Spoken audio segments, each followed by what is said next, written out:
Hi, I'm Karla. I'm the Survivors Advocacy Services Lead Advocate at LifeWire.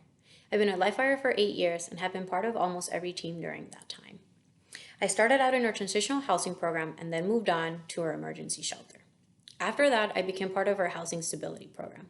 That's the team that handles things like rental assistance, Section 8 vouchers, and flexible funds. I share this to illustrate that I have a pretty extensive and deep knowledge of LifeWire and our programs.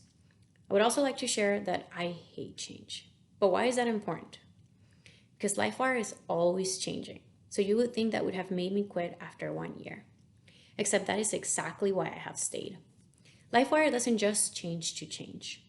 We're always adjusting and fine-tuning to make sure that we're keeping up with best trainings and best practices out there. And when they don't exist, we create new ones.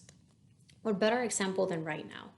COVID-19 has altered all of our lives in very real and deep ways, and survivors of domestic violence are suffering in unimaginable ways. Yet LifeWire has surprised me once again by adapting quickly and smoothly to make sure that we can keep meeting survivor needs. I'm working with a survivor who got a 10-year domestic violence protection order against her abuser due to the severity of the abuse she was suffering. She was in shelter a year ago and worked really hard to learn English, find a job, and find her own place. In February, she was doing great. She had enough money to cover her rent, her childcare expenses, and even had a little extra to take her children to a movie or something fun once a month. She even started talking about attending group now that she had the emotional capacity and the time to do so she could finally leave all of this behind her. But now, she's worried about not being able to cover her rent because her hours were cut and because she's worried about losing her job at any moment. For the first time in 3 years, she started talking about maybe having to go back to her abuser so that she doesn't end up homeless with her children. Thanks to the fact that we can work remotely and the flexibility that our funders and donors allow us, I have been able to work with her through this.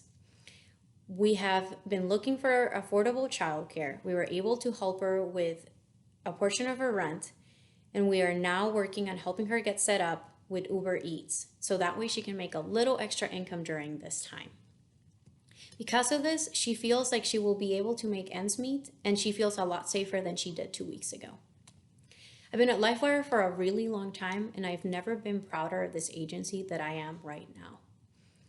It is an honor to be able to keep working to meet our survivor needs, even in the midst of a global pandemic.